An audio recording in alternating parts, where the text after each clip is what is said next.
کہا جاتا ہے کہ قیامت سے پہلے ایک وقت ایسا آئے گا جب پوری دنیا میں ہر جگہ کفر کا تسلط ہوگا اور تمام زمین فتنہ و فساد سے بھر جائے گی اور لوگ عیش و عشرت میں گم ہو جائیں گے۔ یہ وہ زمانہ ہوگا جب لوگوں کی عمریں گھٹ جائیں گی، لوگ ایک دوسرے سے گتھم گتھا ہو جائیں گے اور ایک دوسرے کے قتل و خون کے پیاسے ہوں گے۔ اس وقت پوری دنیا پر عیسائیوں کا غلبہ ہوگا، ساری زمین کفرستان ہو جائے گی، صرف مکہ و مدینہ میں مسلمان ہوں گے اور وہیں پر اسلام ہوگا۔ لہٰذا اس وقت تمام اللہ کے ولی اپنے علاقوں کو چھوڑ کر مکہ شریف اور مدینہ شریف پہنچ جائیں گے۔ یاد رہے رمضان کا مہینہ ہوگا، ابدال طواف خانہ کعبہ میں مصروف ہوں گے، حضرت امام مہدی بھی وہاں ہوں گے اور اس وقت آپ کی عمر 40 ایئرز ہوگی، 40 سال آپ کی عمر ہو چکی ہوگی۔ اولیاء انہیں پہچانیں گے، پھر تمام لوگ ان کے ہاتھ پر بیعت کریں گے اور وہاں سے یہ سب کو اپنے ساتھ لے کر ملک شام کی طرف چلے جائیں گے۔ امام مہدی کے آنے کا ذکر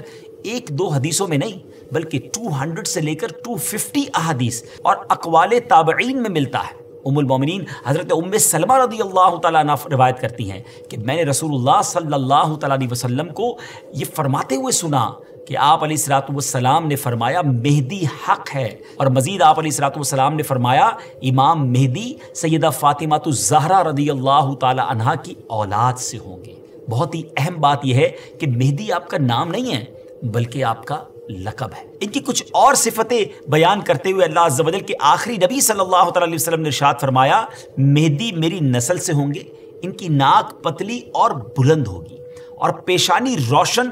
اور نورانی ہوگی اور ان کا رنگ جو ہے وہ عربیوں جیسا ہوگا، ان کے دائیں رخسار پر تل ہوگا اور آپ کی سیرت حضور علیہ الصلوۃ والسلام جیسی ہوگی۔ امام مہدی کے ظاہر ہونے سے پہلے دریائے فرات پہاڑ کی طرف سے پھٹ پڑے گا اور اس میں سے موجود سونا ظاہر ہونے لگے گا۔ ان کے آنے سے پہلے رمضان شریف کی پہلی تاریخ کو چاند گہن ہوگا اور اسی دن سیم ڈے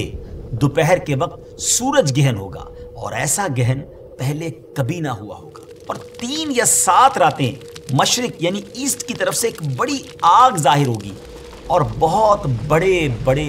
زلزلے ارتھ کویک بھی آئیں گے۔ امام مہدی کے آنے سے پہلے قسطنطنیہ شہر، جی ہاں جس کو آج ہم استنبول کہتے ہیں، ایک بار پھر غیر مسلموں کے ہاتھ میں چلا جائے گا۔ تو جب مکہ پاک میں تمام لوگ امام مہدی کے ہاتھ پر بیعت کر لیں گے تو پھر وہ وقت آئے گا کہ ایک بار پھر قسطنطنیہ، ایک بار پھر استنبول جو ہے مسلمانوں کو مل جائے گا۔ اور ابھی یہ معاملہ چل ہی رہا ہوگا کہ اتنے میں شور مچ جائے گا، آواز آئے گی کہ دجال آ گیا، دجال آ گیا۔ اور پھر امام مہدی یہ سن کر سب لوگوں کو لے کر ملک شام چلے جائیں گے، لیکن جب وہ وہاں پہنچیں گے تو پتہ چلے گا کہ یہ آواز شیطان کی تھی اور اس نے جھوٹ بولا تھا۔ لیکن امام مہدی کے شام پہنچنے کے بعد واقعی پھر دجال نکل آئے گا اور پھر امام مہدی اپنے لشکر کو لے کر وہیں محصور ہو جائیں گے اور اتنے میں دجال پوری دنیا گھوم لے گا۔ رسول اللہ صلی اللہ علیہ وسلم نے فرمایا کہ دین کے کمزور ہو جانے کی حالت میں دجال نکلے گا، اور دجال سے متعلق تفصیلات بیان کرنے کے بعد آپ علیہ الصلوۃ والسلام نے فرمایا اس کے بعد عیسیٰ بن مریم علیہ الصلوۃ والسلام